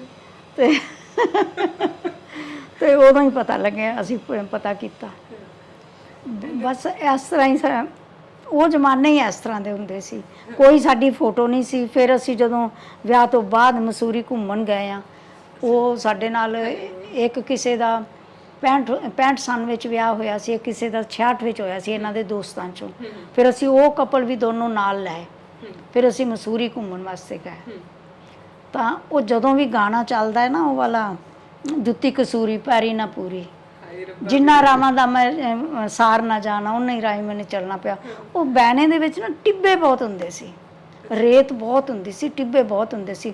ਮੈਨੂੰ ਉਹੀ ਸੀਨ ਯਾਦ ਆਉਂਦਾ, ਮਾਇਆ ਟੁਰਦਾ ਜਾਏ ਅਗੇਰੇ ਪਿੱਛਾ ਨਾ ਝਾਤੀ ਪਾਉਂਦਾ। ਤੇ ਮੈਂ ਰੇਤੇ ਦੇ ਵਿੱਚ ਤੁਰੀ ਜਾਂਦੀ ਹਾਂ ਪਿੱਛੇ, ਤੇ ਅੱਗੇ ਅੱਗੇ ਤੁਰੇ ਜਾਂਦੇ ਨੇ, ਪਿੱਛੇ ਪਿੱਛੇ ਕੋਈ ਨਹੀਂ ਵੇਖਿਆ। ਅੰਕਲਸ ਵੀ ਵੈਰੀ ਸਪੋਰਟਿਵ। ਦੇਖੋ ਤੁਹਾਨੂੰ +2 ਲੈ ਕੇ ਆਈ ਸੀ ਜਦ ਤੁਹਾਡਾ ਵਿਆਹ ਹੋਇਆ, +2 ਪਾਸ ਸੀ ਤੁਸੀਂ, ਔਰ ਤੁਹਾਨੂੰ MA ਡਿਗਰੀਆਂ and then further BEd, and ਇਸ ਤੋਂ ਅੱਗੇ ਤੁਸੀਂ ਖਿਡਾਰਨ ਰਹੇ ਆ। ਤੁਹਾਡੀ ਕਿਤਾਬ ਪੜ੍ਹਦੇ ਹਾਂ ਤਾਂ ਪਤਾ ਲੱਗਦਾ ਹੈ ਕਿ ਤੁਸੀਂ ਐਥਲੈਟਿਕਸ ਦੇ ਵਿੱਚ kho and long jumps long jump, high jump, long jump, hurdle, India ਘੁੰਮੇ ਹੋਏ ਹੰਟਲ, ਸਾਰਾ ਇੰਡੀਆ। 1976 ਤੱਕ ਤੁਸੀਂ ਮੈਨੂੰ ਲੱਗਦਾ 3-4 ਸਟੇਟਸ ਘੁੰਮੀਆਂ ਹੋਈਆਂ ਸੀਗੀਆਂ, ਜਿਹੜੀਆਂ ਤਿਰੂਵਨੰਤਪੁਰਮ ਤੱਕ ਵੀ ਹਨ। ਅੰਕਲ ਕੀ ਐਡ ਕਰਨਾ ਚਾਹੋਗੇ ਤੁਸੀਂ? ਮੈਨੂੰ ਪਤਾ ਸੀ ਵੀ ਇਹਦਾ ਜਿਹੜਾ ਪਾਸਟ ਹੈ ਪਲੇਜ਼ੈਂਟ ਹੈ, ਬੜਾ ਵਧੀਆ। ਤੇ ਮੈਨੂੰ ਕਿਹਾ ਵੀ ਤੂੰ ਕੁਝ ਲਿਖ ਦਿਓ ਜਿਹੜਾ ਕੁਝ ਤੇ ਹੁਣ ਤੱਕ ਤੇਰਾ ਪਾਸਟ ਹੈ ਨਾ। ਤੇ ਕਹਿੰਦੀ ਮੈਂ ਕਦੇ ਲਿਖਿਆ ਨਹੀਂ। ਮੈਂ ਨਹੀਂ, ਤੂੰ ਜਿਵੇਂ ਆਰਟੀਕਲ ਲਿਖੀ ਜਾਏ, ਆਰਟੀਕਲ ਲਿਖ। ਇਹਨੂੰ ਲਿਖਿਆ ਮੈਂ। ਉਹ ਜਾਗਰਤੀ ਉਦੋਂ ਛਪਦੇ ਗੌਰਮੈਂਟ ਦਾ ਮੈਗਜ਼ੀਨ ਸੀ ਜਾਗਰਤੀ, ਉਹਨਾਂ ਨੂੰ ਭੇਜਿਆ, ਉਹਦੇ ਛਪ ਗਿਆ ਉਹ। ਅੱਛਾ ਜੀ। ਤੇ ਸਾਡੇ ਦੂਜੇ ਵਕੀਲ ਮੁਨਸ਼ੀ ਸਿੰਘ ਨੇ ਪੜ੍ਹਿਆ ਉਹ ਆਰਟੀਕਲ ਮੇਰੇ ਕੋਲ ਲੈ ਕੇ ਆਇਆ। ਤੇ ਮੈਨੂੰ ਕਹਿੰਦਾ ਦੇਖੋ ਆਹ ਕੁੜੀ ਨਾ, ਇਹਦਾ ਕੈਰੀਅਰ ਕਿੰਨਾ ਵਧੀਆ। ਤੇ ਫਿਰ ਮੈਂ ਉਹਨੂੰ ਦੱਸਿਆ ਵੀ ਕੁੜੀ ਕੌਣ ਹੈ। ਔਰ ਤੁਸੀਂ ਇਹ ਕਿਤਾਬ ਲਿਖਣ ਦੇ ਲਈ ਵੀ ਤੁਸੀਂ ਹੀ ਐਂਟੀਡੋਟ। ਇਹਨਾਂ ਨੇ ਕਹਿੰਦੀ ਮੈਂ ਤਾਂ ਸਾਰੀ ਉਮਰ ਇੱਕ ਕਲਮ ਨਹੀਂ ਫੜੀ, ਕਦੇ ਲਿਖਿਆ ਕੁਝ ਨਹੀਂ। ਤੇ ਮੈਂ ਜਦੋਂ ਫੜੇਗੀ ਕਲਮ ਸਭ ਆਪੇ ਚੱਲ ਪੈਣਾ, ਆਪੇ ਚੱਲ ਪੈਣਾ, ਆਪੇ ਚੱਲ ਪੈਣਾ। ਬਹੁਤ ਸਰਲ ਭਾਸ਼ਾ 'ਚ ਬਹੁਤ ਸੋਹਣੇ ਢੰਗ ਨਾਲ ਕਿਤਾਬ, ਜਿੱਦਾਂ ਫਿਲਮ ਚੱਲਦੀ ਹੋਵੇ ਉਸ ਤਰ੍ਹਾਂ ਤੁਸੀਂ ਕਿਤਾਬ ਲਿਖੀ ਹੋਈ ਹੈ। ਲੱਗਦਾ ਨਹੀਂ ਕਿ ਤੁਸੀਂ ਫਸਟ ਟਾਈਮ ਦੇ ਰਾਈਟਰ ਆ। ਬਹੁਤ ਅੱਛੀ ਸਫਾਈ। ਵੈਸੇ ਇਹ ਗੱਲ ਮੈਨੂੰ ਸਾਰਿਆਂ ਨੇ ਇਹੀ ਗੱਲ ਕਹੀ ਹੈ ਵੀ ਲੱਗਦਾ ਨਹੀਂ ਵੀ ਤੁਸੀਂ ਪਹਿਲੀ ਵਾਰ ਕਿਤਾਬ ਲਿਖੀ ਹੈ, ਲੱਗਦਾ ਵੀ ਤੁਸੀਂ ਬਹੁਤ ਅੱਛੇ ਲਿਖਾਰੀ ਹੋ। ਬਹੁਤ ਕਿਤਾਬ ਬਾਕੀ ਕਿਤਾਬਾਂ ਨਾਲੋਂ ਅਲੱਗ ਹੈ, ਬਹੁਤ ਸਹੀ ਵਨ ਗੋ ਦੇ ਵਿੱਚ ਕਿਤਾਬ। ਇਹ ਕਿਤਾਬ ਮੇਰੀ ਬਹੁਤ ਜ਼ਿਆਦਾ ਲਾਇਬ੍ਰੇਰੀਆਂ 'ਚ ਗਈ ਹੈ। ਅੱਛਾ ਜੀ। ਤੇ ਅਮਲੋ ਕਾਲਜ ਦੇ ਫੰਕਸ਼ਨ ਸੀ, ਮਾਗੀ ਕਾਲਜ ਹੈ ਉੱਥੇ, ਤੇ ਉਹਦੇ 'ਚ ਫੰਕਸ਼ਨ ਸੀ, ਤੇ ਉਦੋਂ ਉਹਦੇ 'ਚ ਲਾਂਚ ਕੀਤੀ ਗਈ। ਤਾਂ ਤਕਰੀਬਨ ਹਰ ਸਟੂਡੈਂਟ ਨੂੰ ਜਿਹੜੇ ਸਰਟੀਫਿਕੇਟ ਮਿਲੇ, ਨਾਲ ਇੱਕ ਕਿਤਾਬ ਮਿਲੀ। ਤੇ ਮੇਰੇ ਸਾਰੇ ਅਮਲੋ ਦੇ ਇਲਾਕੇ 'ਚ ਆਲਮੋਸਟ ਪਹੁੰਚ ਗਈ। 100 ਕਿਤਾਬ ਉਸੇ ਵੇਲੇ ਵੰਡੀ ਗਈ ਸੀ ਉੱਥੇ। ਤੁਹਾਡੀ ਡਾਟਰ ਇਨ ਲਾਅ ਨੇ ਵਿੱਚ ਲੈਟਰ ਲਿਖਿਆ ਹੈ ਬਹੁਤ ਵਧੀਆ ਵਰਡਸ ਦੇ ਵਿੱਚ। ਕਿੱਦਾਂ ਦੇ ਰਿਲੇਸ਼ਨਸ਼ਿਪ ਹੈਗੇ ਫੈਮਿਲੀ ਦੇ? ਤੁਹਾਡੇ ਬੱਚੇ ਤਾਂ ਫੋਰਨ ਰਹਿੰਦੇ ਆ, ਹੈ ਨਾ ਸੁਖ? ਮੇਰੇ ਬੱਚਿਆਂ ਨਾਲ ਮੇਰੇ ਬਹੁਤ ਅੱਛੇ ਰਿਲੇਸ਼ਨ ਨੇ, ਖਾਸ ਕਰ ਮੇਰੀਆਂ ਨੂੰਹਾਂ ਨਾਲ। ਅਜੇ ਮੈਂ ਆਪਣੀ ਬੇਟੀ ਨੂੰ ਭਾਵੇਂ ਝਿੜਕ ਲਾਂ, ਉਹਨਾਂ ਨੇ ਕਦੀ ਝਿੜਕ ਨਹੀਂ ਖਾਧੀ ਮੇਰੀਆਂ ਨੂੰਹਾਂ ਨੇ। ਤਾਂ ਬਹੁਤ ਹਰ ਚੀਜ਼ ਮੈਨੂੰ ਦੱਸਣਗੀਆਂ। 2 ਦਿਨ ਪਹਿਲਾਂ ਹੀ ਕਹਿ ਦੇਣਗੀਆਂ ਮੰਮੀ ਮਤਲਬ ਅਸੀਂ ਫਲਾਣੀ ਥਾਂ ਜਾਣਾ ਹੈ, ਸਭ ਕੁਝ ਪਹਿਲਾਂ ਹੀ ਦੱਸਣਗੀਆਂ। ਵੈਸੇ ਮੇਰੇ ਵੀ ਅਸੂਲ ਜਿਹੜੇ ਨਾ ਜ਼ਿੰਦਗੀ ਦੇ, ਇਸ ਕਿਤਾਬ ਵਿੱਚ ਲਿਖੇ ਵੀ ਹੋਏ ਨੇ। ਮੇਰੀ ਜ਼ਿੰਦਗੀ ਦੇ ਅਸੂਲ ਕੁਝ ਬਣਾਏ ਹੋਏ ਸੀ ਸ਼ੁਰੂ ਤੋਂ। ਇੱਕ ਤਾਂ ਸਹੁਰੇ ਘਰ 'ਚ ਜਾ ਕੇ ਸਹੁਰਿਆਂ ਦੀ ਗੱਲ ਪੇਕੇ ਨਹੀਂ ਕਰਨੀ, ਪੇਕਿਆਂ ਦੀ ਗੱਲ ਸਹੁਰੇ ਨਹੀਂ ਕਰਨੀ। ਦੂਜੀ ਗੱਲ, ਕਦੀ ਵੀ ਤੁਸੀਂ ਰੀਸ ਨਹੀਂ ਕਰਨੀ, ਕਿਉਂਕਿ ਇੱਕ ਕੁੜੀ ਦਾ ਜਿਹੜਾ ਐਂਡ ਹੁੰਦਾ ਹੈ ਨਾ ਵਿਆਹ ਸ਼ਾਦੀ ਤੋਂ ਬਾਅਦ, ਚੰਗਾ ਵਾਰ ਘਰ ਮਿਲ ਜਾਣਾ, ਸੁਖੀ ਪਰਿਵਾਰ ਮਿਲ ਜਾਣਾ, ਮਦਦ ਕਰਨ ਵਾਲਾ, ਇੱਜ਼ਤ ਕਰਨ ਵਾਲਾ, ਖੁਸ਼ ਰੱਖਣ ਵਾਲਾ ਪਰਿਵਾਰ ਮਿਲ ਜਾਣਾ, ਉਹ ਮੈਨੂੰ ਮਿਲ ਗਿਆ ਸੀ। ਇਸ ਕਰਕੇ ਮੈਨੂੰ ਕਦੀ ਵੀ ਐ ਨਹੀਂ ਸੀ ਲੋੜ ਪਈ ਵੀ ਮੈਂ, ਮੇਰੀ ਨੰਦ ਵੱਡੀ ਜਿਹੜੀ ਛੋਟੀ ਨੰਦ ਜਦੋਂ BA ਫਾਈਨਲ ਕਰ ਰਹੀ ਸੀ ਤਾਂ ਮੈਨੂੰ ਇਹ ਕਹਿਣ ਲੱਗੇ ਤੂੰ ਨਾ ਗੋਬਿੰਦਗੜ੍ਹ ਉਹ ਪੜ੍ਹਨ ਜਾਂਦੀ ਹੈ ਤੇ ਤੂੰ ਵੀ ਉਹਦੇ ਨਾਲ ਸ਼ੁਰੂ ਕਰ ਦੇ, ਫਾਈਨਲ ਕਰ ਲੈ। ਤੇ ਮੈਂ ਇਹਨਾਂ ਨੂੰ ਨਹੀਂ ਦੱਸਿਆ ਵੀ ਮੇਰਾ ਅਸੂਲ ਹੈ ਵੀ ਮੈਂ ਰੀਸ ਨਹੀਂ ਕਰਨੀ ਕਿਸੇ ਦੀ ਵੀ, ਕਿਉਂਕਿ ਜਦੋਂ ਮੈਂ ਉਹਨਾਂ ਦੇ ਉਹਦੀਆਂ ਨਨਾਣਾਂ ਦੇ ਬਰਾਬਰ ਕਿਤਾਬ ਲੈ ਕੇ ਬੈਠੀ ਹੋਵਾਂਗੇ ਤਾਂ ਨਨਾਣਾਂ ਨੂੰ ਜਾਂ ਵੇਖਣ ਵਾਲੇ ਪਿੰਡ ਦੇ ਲੋਕਾਂ ਨੂੰ ਕਦੀ ਵੀ ਚੰਗਾ ਨਹੀਂ ਲੱਗੇਗਾ ਭਈ ਬੁੱਢੀ ਸੱਸ ਕੰਮ ਕਰ ਰਹੀ ਹੈ ਤਾਂ ਇਹ ਬਰਾਬਰ ਕਿਤਾਬਾਂ ਚੁੱਕ ਕੇ ਬੈਠੀ ਹੋਈ ਹੈ, ਤਾਂ ਉਹ ਮੈਂ ਪੜ੍ਹ ਨਹੀਂ ਸਕਾਂਗੀ। ਹੋ ਸਕਦਾ ਹਾਲਾਤ ਉਹ ਨਾ ਰਹਿੰਦੇ, ਫਰਕ ਪੈ ਜਾਂਦਾ, ਕਿਉਂਕਿ ਪਿੰਡਾਂ ਦੇ ਘਰਦਿਆਂ ਦੀ ਭਾਵੇਂ ਸੋਚ ਕਿੰਨੀ ਅਗਾਂਹ ਵਧੂ ਸੀ, ਫਿਰ ਵੀ ਪਿੰਡਾਂ ਦੇ ਵਿੱਚ ਪਿੰਡਾਂ ਦੇ ਮੁਤਾਬਕ ਹੀ ਰਹਿਣਾ ਪੈਂਦਾ। ਤੁਸੀਂ ਭਾਰਤ ਦੇਸ਼ ਨੂੰ ਵੀ ਵੰਡਦੇ ਹੋਏ ਦੇਖਿਆ, ਚਾਹੇ ਤੁਸੀਂ ਬਿਲਕੁਲ। 2-3 ਮਹੀਨੇ ਦੇ ਸੀ, ਤੁਹਾਡੇ ਨਾਲ ਜੁੜਿਆ ਤਾਂ ਬਿਲਕੁਲ। ਹੋਇਆ ਹੈ ਨਾ। ਉਸ ਤੋਂ ਬਾਅਦ ਤੁਸੀਂ ਪੰਜਾਬ ਨੂੰ ਵੀ ਫਿਰ ਵੰਡਦੇ ਦੇਖਿਆ, ਬਿਲਕੁਲ। ਹਰਿਆਣਾ ਦੇ ਵਿੱਚ। ਹਾਂ, ਹਰਿਆਣਾ ਤੁਸੀਂ ਪਹਿਲਾਂ ਪੰਜਾਬ ਦੇ ਹੀ ਵਾਸੀ ਸੀ ਜਦ ਤੁਸੀਂ ਬਿਲਕੁਲ। ਜਨਮ ਹੋਇਆ, ਹੁਣ ਬਾਅਦ ਵਿੱਚ ਵੰਡ ਹੋਣ ਨਾਲ ਤੁਸੀਂ ਹਰਿਆਣਾ ਦੇ ਵਾਸੀ ਹੋ ਗਏ। 1966 ਵਿੱਚ ਜਦੋਂ ਹਰਿਆਣਾ ਬਣਿਆ ਹੈ ਤਾਂ ਹਰਿਆਣਾ ਤੇ ਪੰਜਾਬ ਅਲੱਗ ਹੋਏ ਸੀ, ਤਾਂ ਮੇਰਾ 67 ਚ ਵਿਆਹ ਹੋਇਆ, ਅੱਛਾ ਜੀ। ਤਾਂ ਹੀ ਤਾਂ ਮਾਈਗ੍ਰੇਸ਼ਨ ਨਹੀਂ ਹੋ ਸਕੀ ਸੀ। ਐਜੂਕੇਸ਼ਨ ਦੇ ਜਦੋਂ ਪੰਡਿਤ ਜਵਾਹਰ ਲਾਲ ਨਹਿਰੂ ਦੀ ਡੈਥ ਹੋਈ ਹੈ 1964 ਵਿੱਚ, 27 ਮਈ 1964 ਨੂੰ ਉਹਨਾਂ ਦੀ ਡੈਥ ਹੋਈ ਸੀ, ਉਦੋਂ ਸਾਡਾ ਐਨਾਡਿਲ ਗਰਾਊਂਡ ਸ਼ਿਮਲਾ ਦੇ ਵਿੱਚ ਕੈਂਪ ਲੱਗਿਆ ਹੋਇਆ ਸੀ ਐਥਲੈਟਿਕਸ ਦਾ, ਅੱਛਾ ਜੀ। ਤੇ ਮਿਲਖਾ ਸਿੰਘ ਸੀ ਨਾ ਫਲਾਈਂਗ ਸਿੱਖ, ਉਹਨਾਂ ਦੀ ਵਾਈਫ ਨਿੰਮੀ ਕਹਿੰਦੇ ਸੀ ਉਦੋਂ, ਛੋਟਾ ਨਾਮ, ਤਾਂ ਉਹ ਸਾਡੇ ਨਾਲ ਉਸ ਵੇਲੇ ਉਹ ਵੀ ਐਜ਼ ਏ ਕੋਚ ਉਹ ਵੀ ਕੈਂਪ ਵਿੱਚ ਸਨ। ਤਾਂ ਸਾਨੂੰ ਉੱਥੇ ਪਤਾ ਲੱਗਿਆ ਸੀ, ਇੱਕ ਹੈਲੀਕਾਪਟਰ ਆਇਆ ਜਿੱਥੋਂ ਪਤਾ ਲੱਗਿਆ ਭਈ ਪੰਡਿਤ ਜੀ ਦੀ ਡੈਥ ਹੋ ਗਈ। ਤੇ ਫਿਰ ਪੰਜਾਬ ਦੀ ਜਦੋਂ ਵੰਡ ਹੋਈ ਤਾਂ did it like affect you in some way, ਕਿਸੇ ਤਰ੍ਹਾਂ ਕੋਈ ਅਸਰ ਹੋਇਆ? ਨਹੀਂ, ਇਹਦਾ ਪੰਜਾਬ ਹਰਿਆਣਾ ਜਦੋਂ ਵੰਡ ਹੋਈ ਉਦੋਂ ਕੋਈ ਖਾਸ ਨਹੀਂ ਫਰਕ ਪਿਆ, ਉਦੋਂ ਤਾਂ ਕੋਈ ਬਹੁਤਾ ਹਿੰਸਕ ਵਾਰਤਾ। ਤੁਹਾਡਾ, ਤੁਸੀਂ ਇੱਕ ਸਪੋਰਟਸ ਵਿਮਨ ਹੈ, ਤੁਸੀਂ ਉਸ ਟਾਈਮ ਦੇ ਵਿੱਚ ਖੇਡੇ 1966 ਦੇ ਦੌਰ ਦੇ ਵਿੱਚ, 64 ਦੇ ਦੌਰ ਦੇ ਵਿੱਚ ਕਿੱਦਾਂ ਦਾ ਮਾਹੌਲ ਹੁੰਦਾ ਸੀ ਐਥਲੈਟਿਕਸ ਦਾ, ਔਰ ਤੁਸੀਂ ਮਿਲਖਾ ਸਿੰਘ ਜੀ ਦੀ ਵਾਈਫ ਦੇ ਨਾਲ ਖੇਡੇ ਹੋਏ ਆ, ਤੁਹਾਡੇ ਕੋਚ ਹੁੰਦੇ ਸੀਗੇ। ਅਸੀਂ ਜਦੋਂ ਕੁਰੂਕਸ਼ੇਤਰ ਖੇਡਦੇ ਹੁੰਦੇ ਸੀ ਨਾ, ਤੇ ਕੁਰੂਕਸ਼ੇਤਰ ਯੂਨੀਵਰਸਿਟੀ 'ਚ, ਤੇ ਸਾਨੂੰ ਸਵੇਰੇ ਉੱਠ ਕੇ ਕਾਫੀ 2 ਦਿਨ, ਹਫਤੇ 'ਚ 2 ਦਿਨ 4 ਦਿਨ ਤਾਂ ਸਿੱਧਾ ਗਰਾਊਂਡ ਜਾਣਾ ਪੈਂਦਾ ਸੀ, ਉੱਥੇ ਜਾ ਕੇ ਵਾਰਮ ਅਪ ਹੋਣਾ ਹੈ। 2 ਦਿਨ ਸਾਨੂੰ ਕ੍ਰਾਸ ਕੰਟਰੀ ਲੈ ਕੇ ਜਾਂਦੇ ਹੁੰਦੇ ਸੀ। ਕ੍ਰਾਸ ਕੰਟਰੀ ਮੀਨਸ ਉੱਥੋਂ ਪਹੇਵੇ ਵਾਲੀ ਰੋਡ ਤੇ, ਕੁਰੂਕਸ਼ੇਤਰ ਯੂਨੀਵਰਸਿਟੀ ਤੋਂ ਪਹੇਵੇ ਵਾਲੀ ਰੋਡ ਤੇ ਜੋਗਿੰਗ ਕਰਦੇ ਕਰਦੇ 4-5 ਕਿਲੋਮੀਟਰ ਜਾਣਾ। ਉੱਥੇ ਫਿਰ ਜਿੱਥੇ ਕ੍ਰਿਸ਼ਨ ਜੀ ਨੇ ਅਰਜਨ ਨੂੰ ਉਪਦੇਸ਼ ਦਿੱਤਾ ਸੀ, ਉਸ ਜਗ੍ਹਾ ਤੱਕ ਪਹੁੰਚ ਕੇ ਫਿਰ ਉੱਥੇ ਥੋੜ੍ਹਾ ਬਹੁਤਾ ਉਹਨਾਂ ਨੇ ਰਿਫਰੈਸ਼ਮੈਂਟ ਦੇਣੀ, ਖਾਣ ਪੀਣ ਨੂੰ ਦੇਣਾ, ਥੋੜ੍ਹੀ ਦੇਰ ਰੈਸਟ ਕਰਨਾ, ਉਸ ਤੋਂ ਬਾਅਦ ਫਿਰ ਵਾਪਸ ਆਉਣਾ। ਕਈ ਵਾਰੀ ਉੱਧਰ ਲੈ ਜਾਂਦੇ, ਕਈ ਵਾਰੀ ਬਾਣ ਗੰਗਾ ਇੱਕ ਜਗ੍ਹਾ ਸੀ ਜਿੱਥੇ ਕ੍ਰਿਸ਼ਨ ਜੀ ਨੇ ਬਾਣ ਮਾਰ ਕੇ ਚਲਾ ਕੇ ਤਾਂ ਪਾਣੀ ਕੱਢਿਆ ਸੀ, ਕੌਰਵਾਂ ਪਾਂਡਵਾਂ ਦੀ ਟਾਈਮ ਦੀ। ਫਿਰ ਕਦੀ ਉੱਧਰ ਨੂੰ ਲੈ ਜਾਂਦੇ ਸੀ, ਉਹ ਵੀ ਉੱਥੋਂ ਯੂਨੀਵਰਸਿਟੀ ਤੋਂ 4-5 ਕਿਲੋਮੀਟਰ ਸੀ। ਕਈ ਵਾਰੀ ਇੱਧਰ ਨੂੰ ਲੈ ਜਾਂਦੇ ਸੀ ਜਿੱਥੇ ਆਪਣਾ ਮੰਦਿਰ ਬਣਿਆ ਹੋਇਆ। ਗੁਰੂ ਗੋਬਿੰਦ ਪਹਿਲੀ ਪਾਤਸ਼ਾਹੀ ਦਾ ਜਿਹੜਾ ਗੁਰਦੁਆਰਾ ਸੀ ਨਾ, ਉਹ ਵੀ ਸਾਡੀ ਯੂਨੀਵਰਸਿਟੀ ਦੇ ਬਿਲਕੁਲ ਨਾਲ ਸੀ, ਕੁਰੂਕਸ਼ੇਤਰ ਯੂਨੀਵਰਸਿਟੀ ਦੇ ਨਾਲ। ਉਦੋਂ ਅਸੀਂ ਖੋ-ਖੋ ਖੇਡਦੇ ਸੀ, ਰੇਸਿਸ ਖੇਡਦੇ ਸੀ। ਰੇਸਿਸ ਵਿੱਚ 50 ਮੀਟਰ, 100 ਮੀਟਰ ਰਿਲੇ ਰੇਸ, ਤੇ long jump, high jump, hurdle, 80 metre hurdle. ਅੱਛਾ ਜੀ, ਕਿੱਥੋਂ ਤੱਕ ਖੇਡੇ? ਕਾਫੀ, ਜਦੋਂ ਵਿਆਹ ਤੋਂ 1966 ਤੱਕ ਗੇਮਸ ਵਿੱਚ ਹੀ ਸੀ। 15 ਦਿਨ ਪਹਿਲੋਂ ਮੈਂ ਘਰ ਆਈ ਸੀ, ਪੇਪਰ ਦੇ ਕੇ 15 ਦਿਨ ਪਹਿਲੋਂ ਮੈਂ ਘਰ ਆਈ ਸੀ, ਤਾਂ ਮੇਰਾ ਵਿਆਹ ਆ ਕੇ ਪਤਾ ਲੱਗਾ ਵੀ 15 ਦਿਨਾਂ ਬਾਅਦ ਵਿਆਹ ਹੋ ਗਿਆ। ਵਿਆਹ ਰੱਖ ਦਿੱਤਾ ਸੀ, ਮੇਰੇ ਪੁੱਛੇ ਬਿਨਾਂ ਵਿਆਹ ਰੱਖ ਦਿੱਤਾ ਸੀ।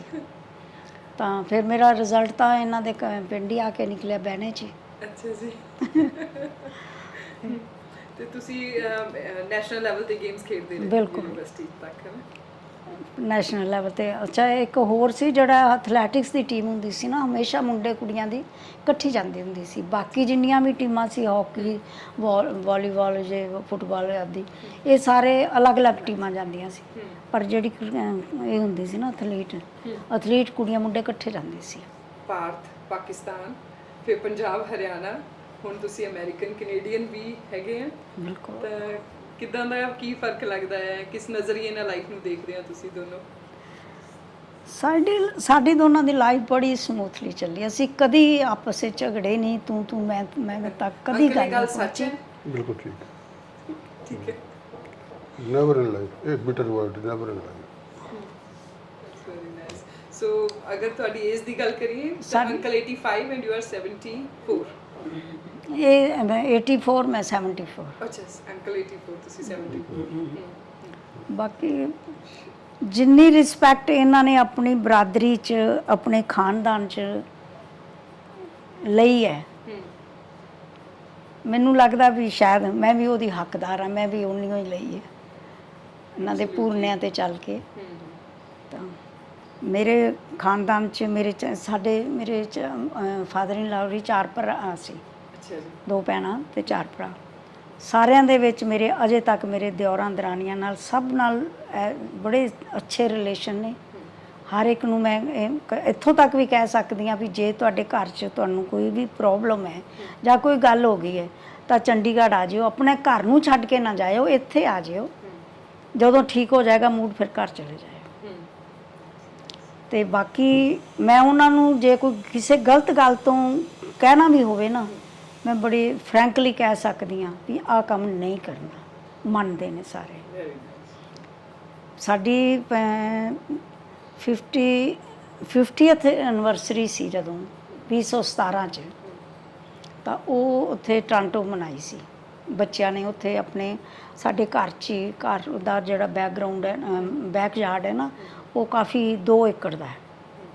ਤਾਂ ਉਹਨਾਂ ਨੇ ਉੱਥੇ ਹੀ ਫੰਕਸ਼ਨ ਘਰ 'ਚ ਹੀ ਰੱਖਿਆ ਸੀ ਤੇ ਕਾਫੀ 300-400 ਦੀ ਗੈਦਰਿੰਗ ਸੀ। ਗੈਦਰਿੰਗ ਇੰਨੀ ਸੀ। ਤੇ ਸਭ ਤੋਂ ਪਹਿਲਾਂ ਮੇਰਾ ਦਿਓਰ ਬੋਲਿਆ ਸਟੇਜ ਤੇ। ਤਾਂ ਮੇਰੇ ਦਿਓਰ ਨੇ ਉਸ ਵੇਲੇ ਇਹ ਗੱਲ ਕਹੀ, ਕਹਿਣ ਲੱਗਾ ਵੀ ਜਦੋਂ ਭਾਬੀ ਜੀ ਆਏ ਸੀ ਤਾਂ ਮੈਨੂੰ ਤਾਂ ਇਹਨਾਂ ਕੋਲੋਂ ਹੀ ਇਨਸਪੀਰੇਸ਼ਨ ਮਿਲੀ, ਤਾਂ ਮੈਂ ਇੱਕ ਰੈਸਲਰ ਬਣਿਆ ਤੇ ਮੈਂ ਸਿਓਲ ਤੱਕ ਪਹੁੰਚਿਆ। ਤਾਂ ਮੈਨੂੰ ਉਸ ਵੇਲੇ ਪਤਾ ਲੱਗਿਆ ਵੀ ਵੇਖੋ ਇਹ ਮੇਰੇ ਸਾਰੇ ਮੇਰੀ ਰਿਸਪੈਕਟ ਵੀ ਆਪਣੇ ਭਰਾ ਦੇ ਬਰਾਬਰ ਕਰਦੇ ਨੇ। Very nice. ਅੰਕਲ, ਤੁਸੀਂ ਕੀ ਐਡ ਕਰਨਾ ਚਾਹੁੰਦੇ ਹੋ? ਨਹੀਂ, ਸਾਡੀ ਜ਼ਿੰਦਗੀ ਬੜੀ ਸਮੂਥ ਚੱਲਦੀ ਹੈ ਔਰ ਸਾਡਾ ਜਿਹੜਾ ਸੀ ਵਰਤਾਵਾ ਸਾਰੇ ਭਰਾਵਾਂ ਨਾਲ, ਚਾਚਿਆਂ ਨਾਲ, ਚਾਚੇ ਦੇ ਬੱਚਿਆਂ ਨਾਲ ਇਸ ਤਰ੍ਹਾਂ ਹੈ ਵੀ ਅਜੇ ਵੀ ਜਿਵੇਂ ਅਸੀਂ ਇੱਕੋ ਘਰ ਦੇ ਫੈਮਿਲੀ, ਜੁਆਇੰਟ ਫੈਮਿਲੀ ਹੁੰਦੀ ਹੈ। ਸਾਡੇ ਪੁੱਛੇ ਬਿਨਾਂ ਨਾ ਤਾਂ ਕੋਈ ਰਿਸ਼ਤਾ ਕਰਦਾ, ਨਾ ਕੋਈ ਮਤਲਬ ਕਿਤੇ ਹਰ ਗੱਲ 'ਚ ਸਲਾਹ ਲੈਂਦੇ ਨੇ, ਹਰ ਗੱਲ 'ਚ ਸਲਾਹ ਲੈਂਦੇ ਨੇ। ਤੇ ਅਸੀਂ ਵੀ ਜਦੋਂ ਜਿਸ ਦਿਨ ਪਿੰਡ ਜਾਣਾ ਹੁੰਦਾ ਤੇ ਅਸੀਂ ਉਹਨਾਂ ਨੂੰ ਫੋਨ ਕਰ ਦਿੰਦੇ ਵੀ ਅਸੀਂ ਆ ਰਹੇ ਹਾਂ ਤੇ ਆਪਾਂ ਸਾਰਿਆਂ ਨੇ ਰੋਟੀ ਇਕੱਠੇ ਖਾਣੀ ਹੈ ਤੇ ਦੱਸੋ ਵੀ ਕਿਹੜੇ ਘਰ 'ਚ ਇਕੱਠੇ ਹੋਣਾ। ਤੇ ਉਹ ਸਾਰੇ ਡਿਸਾਈਡ ਕਰਕੇ ਜੀ ਫਲਾਣੇ। ਬੇਸ਼ੱਕ ਅਸੀਂ ਰਾਤ ਦੇ 8 ਵਜੇ ਵੀ ਪਹੁੰਚੀਏ ਨਾ, ਇਹ ਪਹਿਲੋਂ 7 ਵਜੇ ਫੋਨ ਕਰਕੇ ਕਹਿ ਦਾਂਗੇ ਵੀ ਰੋਟੀ ਆਪਾਂ ਇਕੱਠੀ ਖਾਣੀ ਹੈ, ਇਹ ਵੇਖ ਲਓ ਕਿਹੜੇ ਘਰ 'ਚ ਬਹਿਣਾ ਹੈ। ਤਾਂ ਉਹ ਆਪਣਾ ਖਾਣਾ ਬਣਿਆ ਸਾਰਾ ਉੱਧਰ ਲੈ ਆਉਣਗੇ, ਅਸੀਂ ਬਹਿ ਕੇ ਉੱਥੇ ਇਕੱਠੇ ਖਾਣਾ ਹੈ। ਸੋ ਇਹ ਕਿਤਾਬ ਕਿੱਦਾਂ ਲਿਖੀ, ਮਤਲਬ ਇਹਦਾ ਇੱਕ ਸੰਖੇਪ 'ਚ ਦੱਸੋ ਵੀ ਇਹ ਕਿਤਾਬ ਕਿੱਦਾਂ ਲਿਖੀ ਤੁਸੀਂ 73 ਇਅਰਸ ਦੀ ਉਮਰ 'ਚ ਆ ਕੇ? ਇਹ ਕਿਤਾਬ ਦਾ ਇਹ ਹੈ ਵੀ ਮੈਨੂੰ ਇਹਨਾਂ ਨੇ ਜ਼ਿਆਦਾ ਕਿਹਾ ਵਾਰ-ਵਾਰ ਵੀ ਤੂੰ ਕੁਛ ਸਾਰਾ ਦਿਨ ਵਿਹਲੀ ਰਹਿੰਦੀ, ਕੁਛ ਕਰ ਲੈ। ਮੈਂ ਕਿਹਾ ਮੈਂ ਕਦੀ ਕਲਮ ਨਹੀਂ ਪੜ੍ਹੀ ਤੇ ਮੈਂ ਕੀ ਕਰ ਲਾਂ। ਤਾਂ ਇਹ ਆਪਣਾ ਦਫ਼ਤਰ 'ਚ ਕੰਮ ਕਰਦੇ ਸੀ, ਮੈਂ ਵੀ ਕੋਲ ਬਹਿ ਜਾਣਾ, ਘਰ 'ਚ ਦਫ਼ਤਰ ਹੈ ਤਾਂ ਕਹਿੰਦੇ ਕੁਛ ਲਿਖ ਲੈ। ਮੈਂ ਨਾ ਨੁੱਕਰਤਾ ਕੀਤੀ ਪਰ ਫਿਰ ਮੈਂ ਆਖੇ ਲੱਗ ਗਈ, ਮੈਂ ਚਲੋ ਮੈਂ ਲਿਖ ਹੀ ਲੈਂਦੀ ਹਾਂ। ਫਿਰ ਮੈਂ ਲਿਖਿਆ ਤੇ ਮੈਂ ਇਹਨਾਂ ਨੂੰ ਕਿਹਾ, ਮੈਂ ਕਿਹਾ ਸਾਰਾ ਕੁਝ ਤਾਂ ਸਾਰਿਆਂ ਨੂੰ ਪਤਾ ਹੈ, ਸਾਰੀਆਂ ਗੱਲਾਂ ਤਾਂ ਕੀਤੀਆਂ ਹੋਈਆਂ ਨੇ, ਸਭ ਮੇਰੇ ਮਾਹੌਲ ਹੀ ਉਡਾਉਣਗੇ। ਅੱਗੇ ਕੀ ਪ੍ਰੋਗਰਾਮ ਹੈ? ਇੱਕ ਕਿਤਾਬ ਤਾਂ ਲਿਖ ਲਈ, ਹੁਣ ਅੱਗੇ ਹੁਣ ਤੁਸੀਂ ਰਾਈਟਰ ਬਣ ਚੁੱਕੇ ਆ। ਉਸ ਤੋਂ ਬਾਅਦ ਮੈਂ 2 ਕਿਤਾਬਾਂ ਹੋਰ ਵੀ ਲਿਖੀਆਂ ਨੇ, ਉਹ ਲੇਖ ਤੇ ਕਹਾਣੀਆਂ ਨੇ, ਤਾਂ ਕਾਫੀ ਛਪ ਰਹੀਆਂ ਨੇ, ਆ ਰਹੀ ਹੈ 10 ਕੁ ਦਿਨਾਂ ਤੱਕ ਆ ਜਾਏਗੀ ਘਰ, ਉਹ ਬਾਈਂਡ ਹੋ ਰਹੀ ਹੈ। ਅੱਛਾ ਜੀ। ਤਾਂ ਲਿਖੀਆਂ ਨੇ। ਅੰਕਲ ਨੇ ਤੁਹਾਨੂੰ ਹੁਣ ਰਾਈਟਰ ਬਣਾ ਦਿੱਤਾ। ਮੈਂ ਕੀ ਬਣਾਉਣਾ ਸੀ, ਆਪ ਹੀ ਬਣੀ ਹੈ। ਉਹਦੀ ਹਿੰਮਤ ਨਾ ਬਣੀ ਹੈ। How much uncle helped you, how he motivated you? ਮੈਂ ਜਿਹੜੀ ਚੀਜ਼ ਵੀ ਲਿਖਦੀ ਆ ਨਾ, ਮੈਂ ਇੱਕ ਵਾਰੀ ਇਹਨਾਂ ਨੂੰ ਪਹਿਲੋਂ ਪੜ੍ਹ ਕੇ ਸੁਣਾਉਂਦੀ ਆ ਅੱਛਾ ਵੀ ਮੈਂ ਆ ਲਿਖਿਆ। ਹੂੰ ਹੂੰ ਫਿਰ ਜੇ ਇਹਨਾਂ ਨੂੰ ਮਤਲਬ ਕੋਈ ਗੱਲ ਵਿੱਚ ਗਲਤ ਲੱਗੀ ਜਾਂ ਮਤਲਬ ਸਪੈਲਿੰਗ ਗਲਤ ਨੇ ਜਾਂ ਵਾਕ ਇਸ ਤਰ੍ਹਾਂ ਟੀਚਰ ਵੀ ਨੇ, ਅੰਕਲ ਹਨ। ਤਾਂ ਉਸ ਤਰ੍ਹਾਂ ਫਿਰ ਉਹ ਮੈਨੂੰ ਠੀਕ ਕਰਵਾ ਦਿੰਦੇ ਨੇ। ਅੱਛਾ, ਹੁਣ ਕਿੱਦਾਂ ਫਿਰ ਉਹ ਤੁਸੀਂ ਮੈਨੂੰ ਕਹਿੰਦੇ ਨੇ ਵੀ ਆਹ ਪਿਆ ਵਿਆਕਰਨ ਪੰਜਾਬੀ ਦਾ, ਇਹਦੇ ਚੋਂ ਲੱਭ ਲੈ, ਵਾਰ-ਵਾਰ ਮੈਨੂੰ ਡਿਸਟਰਬ ਨਾ ਕਰ। ਇਹ ਵਾਰ-ਵਾਰ ਕਹਿ ਦਿੰਦੀ ਇੱਥੇ ਟਿੱਪੀ ਆਏਗੀ ਕਿ ਇੱਥੇ ਅਦਕ ਆਏਗੀ, ਇਹਦੇ ਤਾਂ ਅਦਕ ਆਏਗੀ ਕਿ ਇਹਦੇ ਤੇ ਨਹੀਂ ਆਏਗੀ, ਕਿਉਂਕਿ ਮੈਨੂੰ ਪੰਜਾਬੀ ਨਹੀਂ ਆਉਂਦੀ ਸੀ। ਮੈਂ ਤਾਂ ਹਿੰਦੀ ਮੀਡੀਅਮ ਦੀ ਕੁੜੀ ਸੀ। ਕੁਰੂਕਸ਼ੇਤਰ ਯੂਨੀਵਰਸਿਟੀ 'ਚ ਹਿੰਦੀ ਸੀ? ਹਿੰਦੀ ਸੀ, ਵੈਸੇ ਵੀ ਹਰਿਆਣੇ 'ਚ ਮੀਡੀਅਮ ਮੇਰਾ ਹਿੰਦੀ ਸੀ। ਅੱਛਾ ਜੀ। ਹਾਂ। ਤਾਂ ਫਿਰ ਮੈਨੂੰ ਇੰਨਾ ਕੁ ਪੁੱਛਣਾ ਪੈਂਦਾ ਅਦਕ ਪਾਵਾਂ ਕਿ ਨਾ, ਪਰ ਇਹ ਕਹਿੰਦੇ ਆ ਵਿਆਕਰਨ ਪਿਆ ਇੱਥੇ ਲੱਭ ਲਿਆ ਕਰ, ਮੈਨੂੰ ਡਿਸਟਰਬ ਨਾ ਕਰਿਆ ਕਰ। ਪਰ ਹੁਣ ਮੈਂ ਉਹ ਵੀ ਛੱਡਤਾ ਪੁੱਛਣਾ। ਪਰ ਮੈਂ ਜੋ ਬਹੁਤ ਅੱਛੀ ਪੰਜਾਬੀ ਆਉਂਦੀ ਹੈ ਹੁਣ ਜੇ ਮੈਂ ਜੋ ਵੀ ਮੈਂ ਲਿਖਦੀ ਆ ਨਾ, ਮੈਂ ਪੜ੍ਹ ਕੇ ਜ਼ਰੂਰ ਸੁਣਾਉਂਦੀ ਆ। ਅੰਕਲ ਨੂੰ? ਹਾਂ, ਇੱਕ ਵਾਰੀ ਛਪਣ ਤੋਂ ਬਾਅਦ, ਲਿਖਣ ਤੋਂ ਬਾਅਦ ਜ਼ਰੂਰ ਸੁਣਾਉਂਦੀ ਆ। ਅੱਛਾ ਜੀ। ਈਵਨ ਮੇਰੇ ਕੋਲ ਇੱਕ ਸਾਡੇ ਪਿੰਡ ਤੋਂ ਇੱਕ ਮੁੰਡਾ ਸੀ, ਮੋਟਾ, ਅਸੀਂ ਉਹਨੂੰ ਮੋਟਾ ਕਹਿੰਦੇ ਸੀ, ਉਹਦਾ ਨਾਮ ਬਲਵੰਤ ਸੀ। ਤਾਂ ਬੜਾ ਸਧਾਰਨ ਜਿਹਾ ਬੱਚਾ ਸੀ। ਤਾਂ ਉਹਨੂੰ ਅਸੀਂ 55 ਸਾਲ ਆਪਣੇ ਘਰਾਂ 'ਚ ਰੱਖਿਆ। 55 ਸਾਲ ਦਾ ਹੋ ਕੇ ਮਰਿਆ। ਤਾਂ ਉਹਦੇ ਉੱਤੇ ਮੈਂ ਉਹਦੀ ਲਾਈਫ ਉੱਤੇ ਵੀ ਮੈਂ ਲਿਖਿਆ ਦੂਜੀ ਕਿਤਾਬ 'ਚ, ਤਾਂ ਇਹਦੇ ਵਿੱਚ ਵੀ ਲਿਖਿਆ। ਤੇ ਮੈਂ ਉਹਨੂੰ ਲਿਖਤਾ ਵੀ ਉਹਨਾਂ ਦੀ ਕਾਸਟ ਸਾਡੇ ਪਿੰਡ ਜਿਹੜੇ ਬੈਠੇ ਨਾ, ਉਹ ਮਤਲਬ ਵਾਣ ਵਟੇ ਨੇ, ਮਤਲਬ ਜਿਹੜੇ ਲੋਕ ਵਾਣ ਵੱਟਦੇ ਹੁੰਦੇ ਸੀ, ਉਹਨਾਂ ਵਿੱਚੋਂ ਸੀ। ਤਾਂ ਇਹਨਾਂ ਨੇ ਕਿਹਾ ਨਹੀਂ, ਕਿਸੇ ਬਾਰੇ ਮਾੜੇ ਲਫ਼ਜ਼ ਨਹੀਂ ਲਿਖਣੇ, ਉਵੇਂ ਕਹਿ ਦੇ ਮਜ਼ਦੂਰ ਕਲਾਸ ਸੀ, ਵਾਣ ਵਟੇ ਨਹੀਂ ਲਿਖਣਾ। ਮੈਂ ਉਹ ਵੀ ਕੱਟਤਾ। ਮਤਲਬ ਮੇਰੀ ਕਿਤਾਬ ਵਿੱਚ ਕਿਸੇ ਬਾਰੇ ਵੀ ਕੋਈ ਮਾੜਾ ਲਫ਼ਜ਼ ਮੈਂ ਨਹੀਂ ਲਿਖਿਆ, ਭਾਵੇਂ ਰਿਲੇਸ਼ਨ ਕਿਸੇ ਦੇ ਕਿਸ ਤਰ੍ਹਾਂ ਵੀ ਸੀ। ਪਰ ਕਿਉਂਕਿ ਜਿਹੜੀ ਚੀਜ਼ ਤੁਹਾਡੀ ਕੁਦਰਤੀ ਲਾਈਫ ਵਿੱਚ ਚੱਲ ਰਹੀ ਹੈ ਨਾ, ਜਦੋਂ ਰਿਟਰਨ 'ਚ ਆ ਜਾਏਗੀ, ਜਦੋਂ ਵੀ ਕੋਈ ਉਹਨਾਂ ਦੀ ਫੈਮਿਲੀ 'ਚ ਤੁਹਾਡੀ ਕਿਤਾਬ ਪੜ੍ਹੇਗਾ ਤੇ ਉਹ ਆਪਣੇ ਵੱਡਿਆਂ ਬਾਰੇ ਕੁਝ ਗਲਤ ਪੜ੍ਹੇਗਾ। ਮੇਰੇ ਮਨ 'ਚ ਜਿਹੜੀ ਗੱਲ ਸੀ ਨਾ, ਗਲਤ ਹੋ ਜਾਂਦੀ। ਜਦੋਂ ਮੈਨੂੰ ਕਿਹਾ, ਤਾਂ ਇੱਕ ਆਪਣਾ ਰਾਈਟਰ ਹੋਇਆ ਭੰਡਾਰੀ ਕਰਕੇ, ਉਹ ਪਹਿਲਾਂ ਪੋਸਟ ਆਫਿਸ ਡਿਪਾਰਟਮੈਂਟ 'ਚ ਕੰਮ ਕਰਦਾ ਸੀ, ਰਿਟਾਇਰ ਹੋ ਗਿਆ। 60 ਸਾਲ ਦੀ ਉਮਰ ਤੋਂ ਬਾਅਦ ਉਹਨੇ ਇੱਕ ਕਿਤਾਬ ਲਿਖੀ, ਦੀ story of N unknown Indian. ਅੱਛਾ ਜੀ। ਉਹ ਇੰਨੀ ਪਾਪੂਲਰ ਹੋਈ ਕਿਤਾਬ ਉਹਦੀ। ਤਾਂ ਮੈਂ ਇਹਨੂੰ ਕਿਹਾ ਵੀ ਤੂੰ ਉਸੇ ਤਰੀਕੇ ਨਾਲ ਨਾ, ਦੀ story of N unknown Punjabi girl, ਉਹ ਲਿਖ। ਉਸ ਤਰੀਕੇ ਨਾਲ ਫਿਰ ਲਿਖੀ। It was very nice meeting you both. ਬਹੁਤ positive and high spirited ਆ ਤੁਸੀਂ, and thank you so much for the time. Thank you.